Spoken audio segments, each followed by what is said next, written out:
Kenapa Bunda pilih Anies?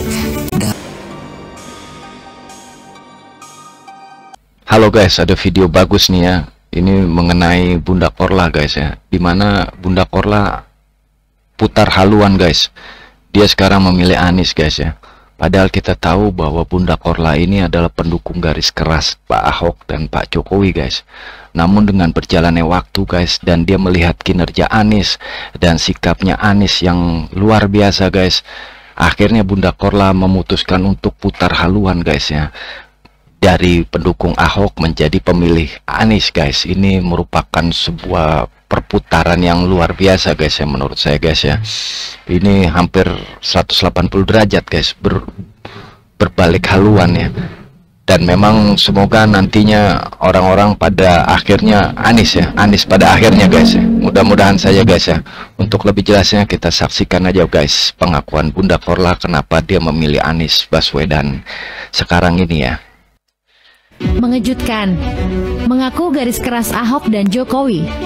Bunda Korla tiba-tiba pilih Anies, bikin netizen penasaran. Kenapa Bunda pilih Anies? David. Terus apa lagi tadi nanya? Kenapa Bunda pilih Anies?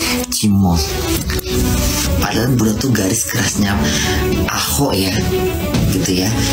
Bunda tuh garis kerasnya Pak Jokowi ya. Tapi kenapa Bunda pilih Anies gitu ya? Karena Bunda tidak menemukan kesalahan Pak Anies. Tuh tidak menemukan kesalahan tuh guys. Hebat Pak Anies guys. Dia ini kayak nggak mau diatur. Dia nggak mau nggak mau diatur. Jadi ketika ada zaman gubernur itu, Bunda punya feeling ini, dia ini kayaknya memang nggak mau diatur. Dia tegas dengan keprinsipan dia gitu. Tegas, jadi guys. dia ini bukan seperti istilah katanya gitu ya. Dia ini nggak istilah bahasa politik gitu ya. Dia ini bukan boneka. No, tuh guys. Gitu loh. Itu pemikiran Boneka, Bunda guys. ya. Gitu. Dia ini bukan boneka yang diarah-arahkan tuh gitu, tapi dia seperti punya prinsip sendiri gitu. Itu Anies. Jadi kayak di sisi lain dia memang ada yang nggak bagusnya gitu, ada yang, tapi dari dia bekerja itu dia kayak berdiri sendiri gitu. Maksudnya dia nggak penting apa kata orang gitu. Dia nggak goyah gitu apa kata orang gitu. Yang penting dia jalankan gitu, walaupun dia harus berjalan sendiri gitu. Itu kan sesuatu kayak yang apa ya, kalau Bunda bilang ya, kita nggak bisa menilai seorang pemimpin itu dari yang jelek-jeleknya dulu gitu. Pasti ada yang baiknya gitu. Betul. Kita jangan lihat yang jeleknya dulu, tapi kita lihat dari yang baiknya aja gitu. Betul. Nah sama aja kalau kita menilai orang, kita jangan lihat keburukan dia, tapi lihatlah salah satu kebaikan dia yang bisa membuat kita suka sama dia gitu. Iya gitu, betul. gitu. Itu bijaksana namanya guys.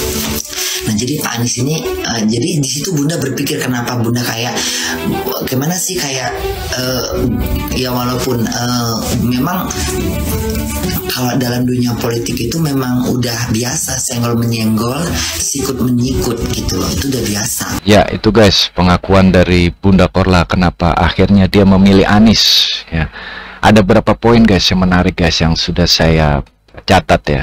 Yang pertama bahwa Pak Anies ini bukan boneka guys, kata dia ya, bukan boneka ya. Jadi dia, jika dia sudah yakin apa yang dia akan lakukan, dia akan terus berjalan ya, tanpa mau disetir-setir guys ya. Ini memang sosok pemimpin yang diperlukan guys, tidak bisa disetir-setir guys, dan bukan boneka.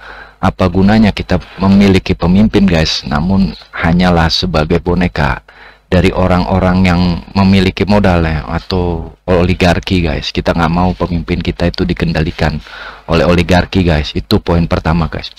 Poin kedua, kata Bunda Korla tadi, dia nggak ada salahnya ditemukan guys, kata dia.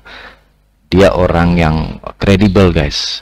Meskipun banyak yang mencari-cari kesalahannya guys, tapi alhamdulillah sampai kini tidak ditemukan guys kesalahan Pak Anies. Dan yang ketiga guys, yang penting kata Bunda Korla tadi, jangan mencari-cari kesalahan saja. Kalau kita mencari-cari kesalahan guys, maka memang yang ada di mata kita selalu saja salah ya. Siapapun guys, kalau kita melihat orang itu hanya untuk mencari kesalahan guys, maka akan banyak kesalahan orang tersebut guys, meskipun sebenarnya kesalahannya itu tidak ekstrim guys ya. Contohnya, misalkan kalau kita mempunyai teman yang kita lihat jeleknya saja, ya sudah guys, di mata kita teman kita tidak ada bagusnya guys. Makanya guys, jangan melihat seseorang hanya dari sisi jeleknya aja guys, jangan hanya mencari kejelekannya aja guys. Kalau kita mencari hanya kejelekannya aja guys, maka siapapun guys akan jelek di mata kita. Bahkan ibu kita guys, bahkan ayah kita guys akan terlihat jelek di mata kita kalau kita hanya mencari-cari kesalahan mereka saja guys. Padahal sebenarnya itu bukan kesalahan, hanya saja kita sendiri yang mencari-cari kesalahan. Jadi sebenarnya yang salah adalah kita sendiri guys. Oleh karena itu guys, contohlah Bunda Korla guys yang sudah sadar dan dia melihat Pak Anies sebagai sosok yang pantas untuk dipilih guys. Dan insya Allah guys, akan banyak orang yang akhirnya sadar melihat Pak Anies sebagai sosok yang pantas untuk dipilih, bukan sosok yang hanya dicari-cari kesalahannya guys. Karena kalau kita mencari kesalahan guys, maka semuanya guys akan jelek di mata kita, dan hidup kita akan sengsara guys, karena hidup kita hanya ingin mencari kejelekan dan kesalahan orang. Buat apa hidup seperti itu guys? Mendingan objektif. Jika ada salah pasti ada benarnya, karena manusia itu tidak sempurna guys, yang sempurna hanya Tuhan. Tuhan yang tidak punya salah, hanya manusia yang ada salahnya guys. Oleh karena itu, jadikanlah Anda menjadi orang yang objektif guys. Oke, terima kasih guys terima kasih guys sudah menyaksikan video ini, yang menurut saya ini sebuah video luar biasa, pengakuan langsung dari Bunda Korla yang sudah sadar dan memilih Pak Anies yang insya Allah menjadi presiden ke-8 di Republik Indonesia, negara kita tercinta ini guys. Dan jangan lupa tanggal 14 Februari harus nyoblos guys, jangan tidak nyoblos. Terima kasih guys ya, ini sebuah pengakuan yang luar biasa dari Bunda Korla. Putar haluannya Bunda Korla menurut saya sangat ekstrim guys, dari pendukung garis keras Ahok dan Pak Jokowi bisa berpaling ke memilih Anies guys. Terima kasih guys sudah menyaksikan, semoga bermanfaat, dan jangan lupa tanggal 14 Februari coblos pasangan yang dua-duanya pakai kacamata guys, seperti saya guys. Terima kasih guys ya. Assalamualaikum warahmatullahi wabarakatuh, sampai jumpa lagi di video-video saya berikutnya.